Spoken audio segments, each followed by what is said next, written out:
And I love the acronym too for FTP. Being in the technology industry, you and me both. So I don't know if that was a play on the acronym or not, but I caught on to that. Yeah, I wouldn't have the first clue about technology. File transfer protocol. Yeah, I get it. 2122 port number. Do you know which one's which? For what? 21? It's been years. I'd have to look it up. 21 being the main one. 21, and then you can do the secure on 22. Yeah. All right, you guys are right. I have no idea what you're talking about. Super. Meet the Pressers with Matt Mallory and Clint Macro. Brought to you by Public Safety and Education and the Trigger Pressers Union. And now, your hosts.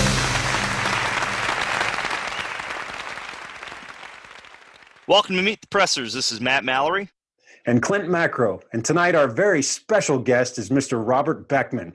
Rob is a dear friend of ours, a colleague. He's a training counselor and an instructor, and he teaches all kinds of different things to different types of people. And he also is the host of the Firearms Trainers podcast. This episode is brought to you by Shooter Technology Group, the makers of LASR software, ASP, Saber Red, and Lee Armory. Thank you.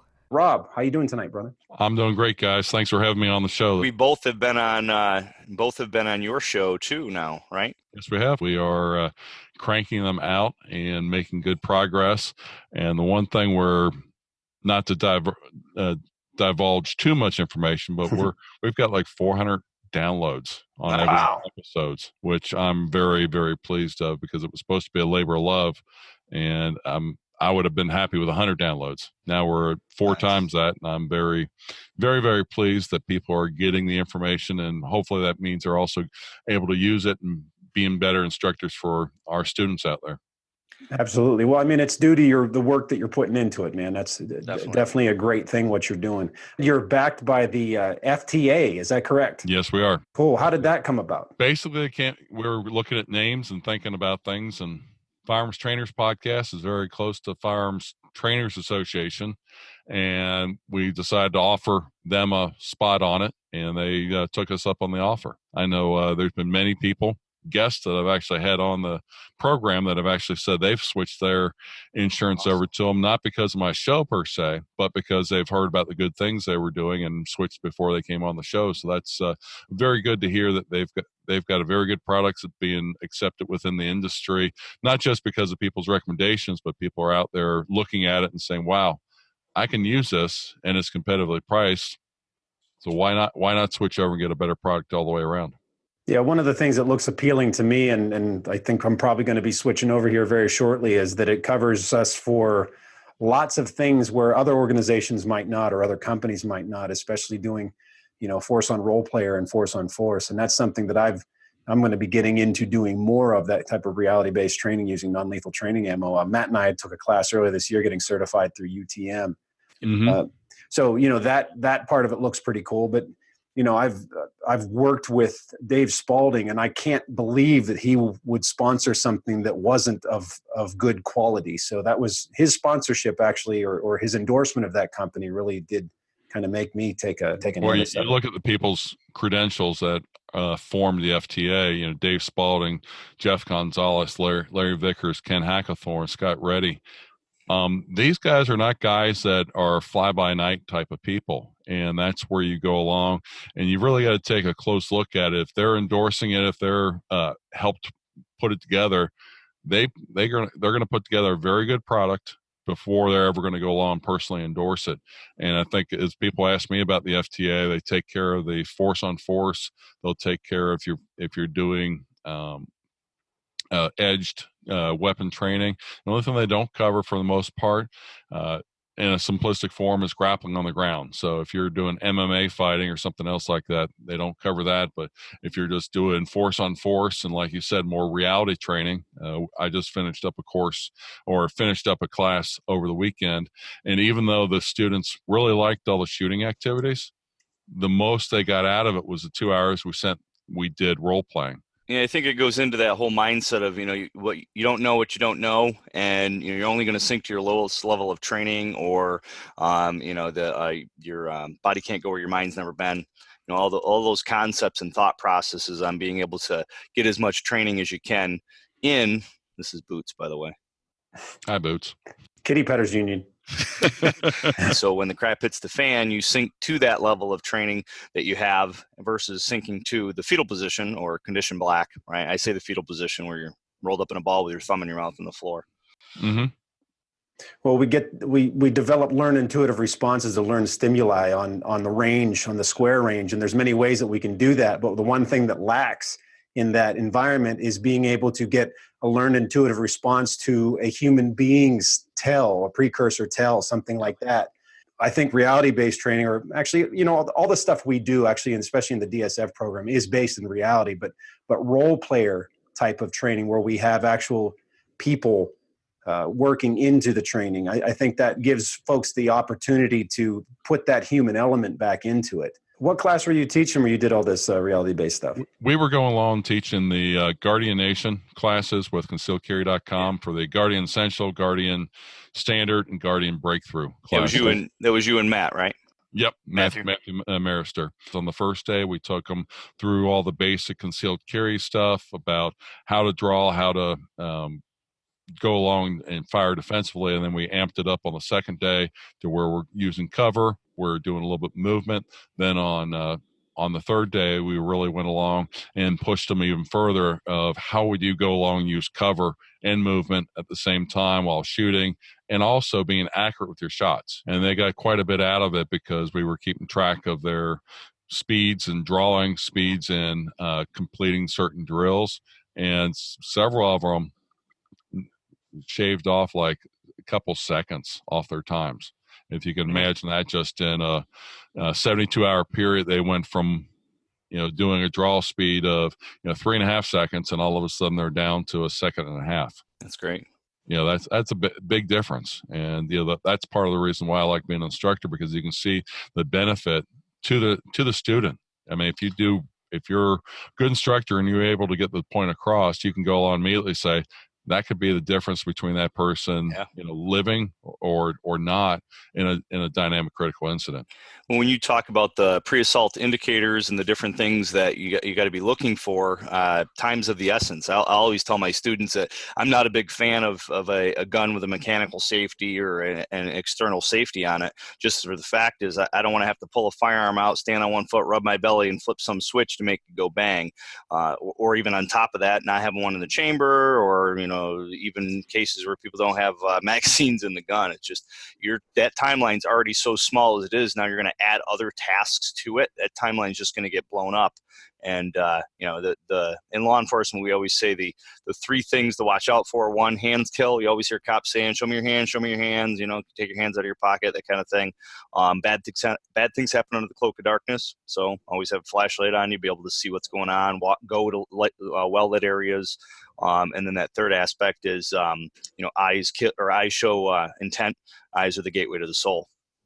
Mm-hmm. All this further reinforces the necessity for us to incorporate into our training the collection and process of information, because if we're not collecting and processing, or being, what we normally throw out there as being situationally aware, we may not see those precursor tells, nor we may not see those other options that we may have for cover, concealment, escape, what have you. You definitely get that opportunity, or at least you recognize when you miss that opportunity when you're doing role player training. That's for sure. And the one thing I think is really neat from being the role players, we saw how they reacted during the training, and literally Matthew and I would go off to the side and said, okay, this is what we're going to do this time.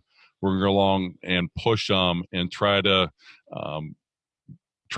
get them to come out of the house. Or in one situation, he was on one side of the street, I was on the other side of the street. I yelled and just started running at him. You think of, everybody's sitting there thinking, okay, I'll avoid, I'll do stuff, to de-escalate. But what happens when the person's just on a dead run and you're the target, period? Mm-hmm. And it was very interesting because in that situation, the person actually sucked up to cover, the training kicked in, and then they backed off from cover. So we ended up having a run and gun battle around a very large pile of wood for a little bit before we ran out of ammo. But it's one of those situations to where we see a lot of situations that build up slowly, but there are situations that go extremely fast, and we've got to be able to get those pre-attack indicators and be able to decide ahead of time what is the point that we're going to go along and start drawing, and then where do we go along and start engaging it. Because as we pointed out to them, I was less than 20 feet away from them when we started shooting at one another. Yeah. Just, I was 80 feet away, and all of a sudden it's 20 feet away, and we're in point-to-point blank range shooting at one another. Well, I think that whole aspect of being able to AII, right, acquire, identify, isolate, is so huge, and that's something that we push heavily into our classes for churches and schools, for teachers, ushers, etc., because there's lots of people around that you don't want to shoot, and knowing your target and beyond, or knowing your target behind that other person, that bad guy. You got to be cognizant of everything that's going on around you, and just so much more. Just like John Correa from Active Self-Protection says, is that, like our parents said as kids, smack you in the back of the head, pay attention. You got to pay attention to your surroundings, because that time's limited. The other scenario that we did that went over really well was we were always telling them avoidance is the safest way. Yep. I was following behind this person probably about 30 feet, and they kept telling me, no, I don't want to look at your phone, I don't have anything for you, just leave me alone. But they were backing up backwards. Well, you know what I was able to do? I was able to back them up in the back end of my car. Yep. And then game was on, because they didn't expect to be all of a sudden bumped into a car, and that moment of distraction. Yep. All of things go south, and that's where we made the point to them, hey, you not only have to go along and think about de-escalation, but also think about where are you headed. Because if you walk off the end of a cliff or into a car or something else like that, that could be a bad day. Even if they don't attack you, it's even a worse day when somebody attacks you, because all of a sudden you've got to figure out what just happened, and then what your response is going to be. So that curriculum, was it developed by Riley Bowman? Yep. Riley Bowman over concealedcarry.com developed the material. I think there's about 10 instructors certified in the United States currently, because cool. It's all part of the concealedcarry.com network. So I've got to ask Rob, where were you doing this stuff? Because, did you reach out to the local law enforcement and say, hey, this is what we're going to do, don't think it's an active killer event or anything like that? Or was it a cordoned off Area 51? Or, what's going on there? That's got me thinking. No, we've got a small range out in Indiana at the gun store that I teach at. Clint's been there. You've seen the range. It's near a highway, between a highway and the expressway out in Indiana, but it's secluded. We got hills on both sides of it, so it's very safe when you're firing firearms, but it's also a large area to where you can go along and start setting things up from a scenario standpoint to really go along and test them and see. We just say, hey, you walk along this trail, this is the street, we'll be walking over there, and we set up the scenario. Yeah, it's not exactly Dodge City to be where everything's perfectly to scale, but it gets people to start thinking about, what would happen. How close do I let you? And that's where just having the room to be able to do it was a perfect place to do it. That was the range I left my windows down and the car filled up with water. That's where it was, right? I don't think you did that on Sunday when I was there. You might have done it on Saturday.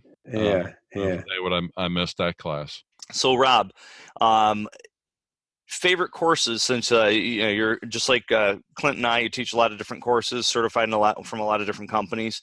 What would be your favorite course? And then a secondary part of that would be with everybody who you're interviewing on your show and people you've met and courses you've taken from.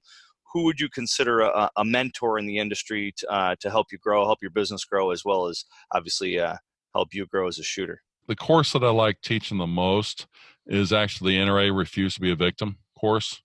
And part of that is because, again, you can connect with the students. You can give them practical advice that they can go along and actually apply to their everyday what they're doing.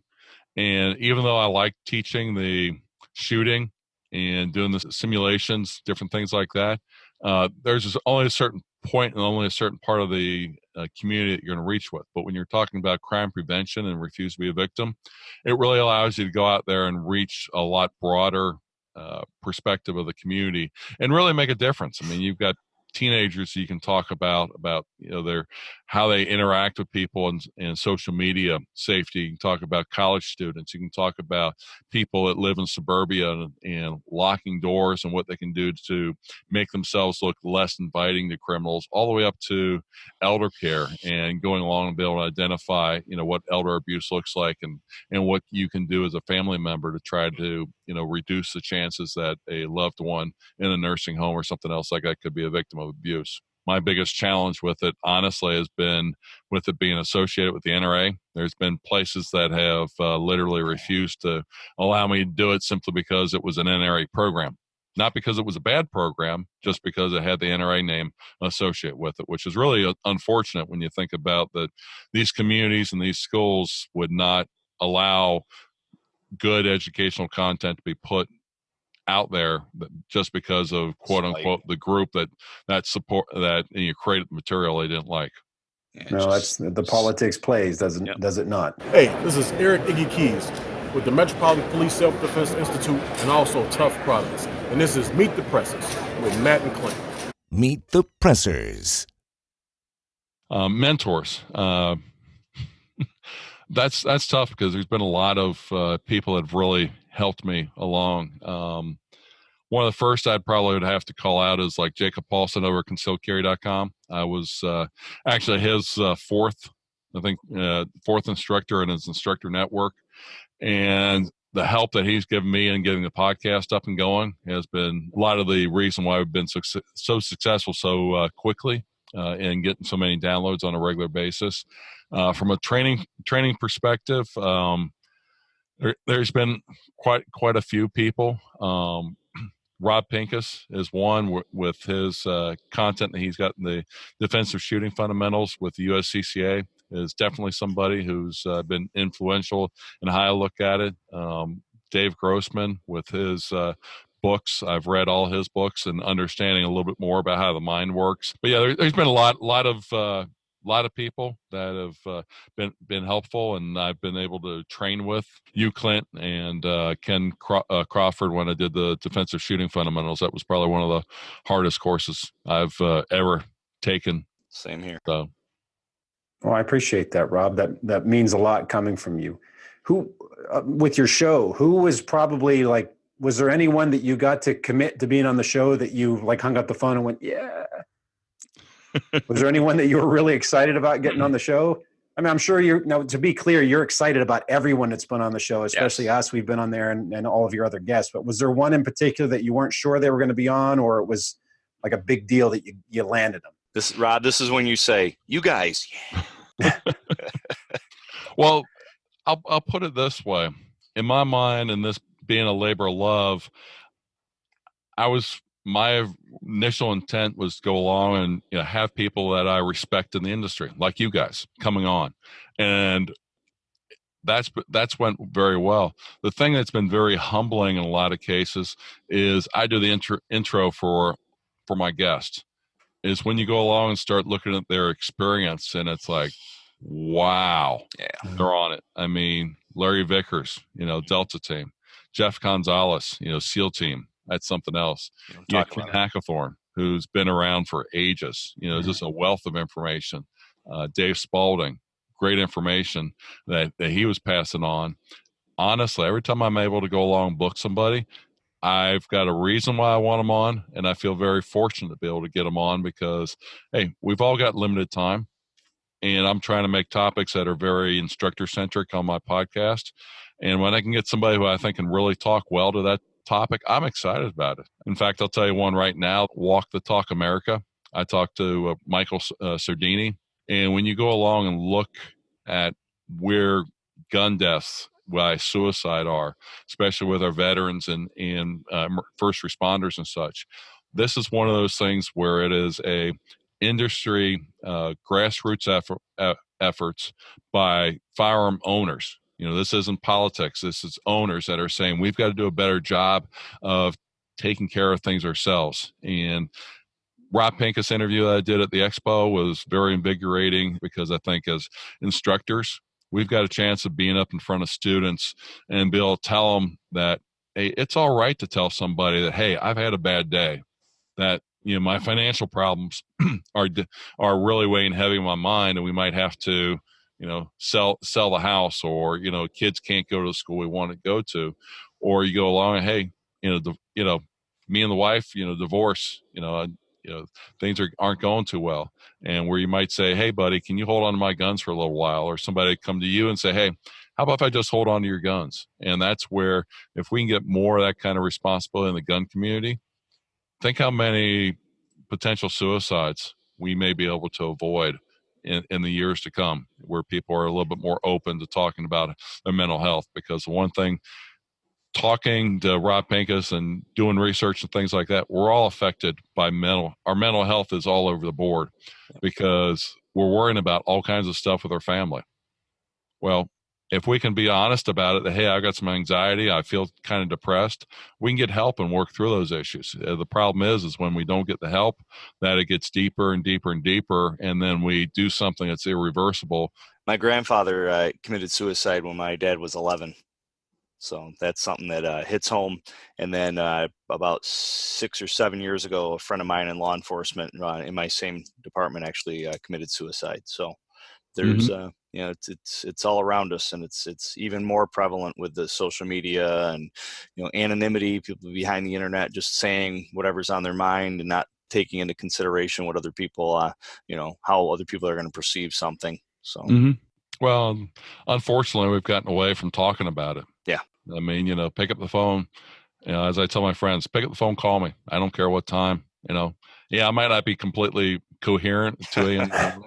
But at the same time, if you called me, I would rather wake up at 2 a.m. in the morning and spend 2 hours on the phone with you than to get the call at 6 a.m. to find out that, hey, True. Things went bad last night and we got a funeral to go to, because that's not where I want to see my friends. Amen. This is Sam Rosenberg, founder of Impacts Academy and Ranges. You're watching Meet the Pressers with Clint Macro and Matt Mallory. Meet the Pressers. So, Rob, as you know, part of what we do here on Meet the Pressers is we also talk about that dreaded word, politics. Could you explain who the prominent local or statewide Second Amendment organization or pro-liberty organization is, so that people can support that organization, because it's the local organizations are the ones that actually boots in the ground doing the work and helping us fight for liberty in our states? In Ohio, we're very fortunate to have two very active organizations. The first one's Buckeye Firearms, and they are affiliated with the NRA, put on a great program from the standpoint of they do the faster training for school personnel. Buckeye Firearms Foundation is the one that actually funds the school teaching program, and I've ran across many teachers that have gone through the program, and they really like it, because it's not just a focus on the firearms, it's also on de-escalation, also on the first aid part of it. What are you going to do if something happens? And the other organization we have in Ohio is Ohioans for Concealed Carry. And they were the first organization to really kind of organize to start pushing concealed carry around the 2000 timeframe. And then we had concealed carry in 2004. Ohio, they're trying to pass red flag laws. And for those that aren't familiar with what red flag laws are, is somebody has the ability, a lot of times it's family, friends, co-workers, and can go to a court and say, I'm in fear of this person might do something dangerous. And just on their claim, the police will go along, get a warrant, and take all your firearms out of your house. Now, that might seem reasonable to some people until you go along and realize that the people doing that have honestly no professional qualification to determine if you are mentally stable or not. And if you are truly unstable and the next thing you have is a police officer knocking on your door, it's kind of like throwing gasoline on a fire. No good's going to come from it. What should be knocking on your door if somebody has problems is your pastor, a social worker, somebody else like that, or a friend, to say, hey, maybe there's a better way of doing this, because you'll recognize that person they're not there to harm you or anything, but you can start walking that person back from the edge of doing something they'll regret for the rest of their life. But having that law to where somebody could be their rights confiscated or limited for a certain amount of time, because the other part of that law is they take the guns and then you've got 20, 30 days to go to court and prove that you're not a danger. And, when you talk about due process, when you talk about, the assumption of innocence until proven guilty, all those types of things, the red flag laws really fly in the face of it. And we've seen time and time again when it comes to government databases and government as a whole, they do a really poor job of making these personal decisions and going along and doing something as serious as taking somebody's firearm. Their only ability to defend themselves could have some bad repercussions, because what happens if the day after they get served a red flag warrant and they're defenseless, their home gets broken into? In many states, including Pennsylvania, we had a similar law to that pass in last November. This is not a Democrat thing. This is Democrats and Republicans. House Bill 2060 in Pennsylvania was passed by Republicans. And I will go as far to say that certain national organizations have been promoting them across the country, including the NRA, which I'm a huge NRA supporter, always have been. But that was a big mistake on their part, as far as I'm concerned, with their leadership to back those type of laws. The limitation or restriction of the rights of law-abiding citizens cannot be abided. Can't be. And the thing I've got questions about where we are in Cincinnati, I'm 15 minutes from Indiana or Kentucky. And you go along and think about it. Okay, if you got an Ohio red flag law, couldn't I just jump across the border and poof, I'm in another state to where that warrant really wouldn't be valid?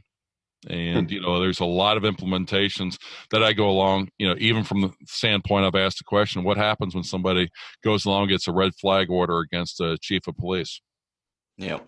I mean, bearing false witness. Yeah, we had Michael Bain on our show, the episode 3 that we did at the USCCA, and it was pretty enlightening. It was really neat to have him on and talk about the red flag law.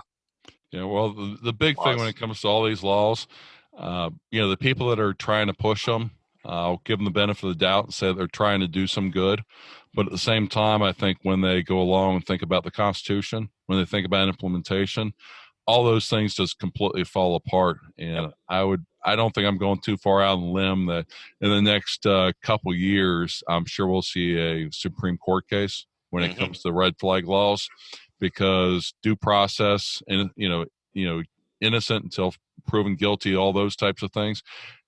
There's going to be a lot of people hard pressed to go along and say that you make anything safer by going along and implementing this, where you've already got tools in the toolbox for most law enforcement to take those people that are having mental problems and, to a mental hospital and deal with it, versus going along and just throwing gasoline on top of a bad situation when it comes to, taking away people's firearms. Agreed. Very, very well said. Well, it's been an unbelievable pleasure to have you on, Rob, and we look forward to having you on again. What ways can people find you, look you up, learn more about your firearms business, but then also the podcast that you run on a weekly basis? Yeah, my business is called American Defense Training, and the website is americandefensetraining.us. And we do classes around the Indiana, Kentucky, and Ohio area, traveling a little bit more this year and getting out to different places to spread the USCCA gospel. And the Firearm Trainer podcast can be found at firearmtrainerspodcast.com. Thanks for having me again, guys. You guys stay safe, and if anything I can do for you guys, let me know. All right. Thanks a lot, Rob. Have a good one. Hi, I'm Mike Hughes. I'm Britt Lance, Next Level Training. Hey, meet the trigger pressers, Maya and Chris. Hi, I'm Mike Hughes. I'm Britt Lance, Next Level Training. Hey, let's meet the pressers, Matt and Clint. Meet the pressers. Okay.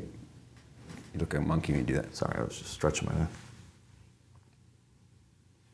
Make sure that you patronize our sponsors. Patronize, that means It's right, but it sounds funny. Okay. we have a lot of sponsors that made this show possible. Make sure you check them out and give them your business.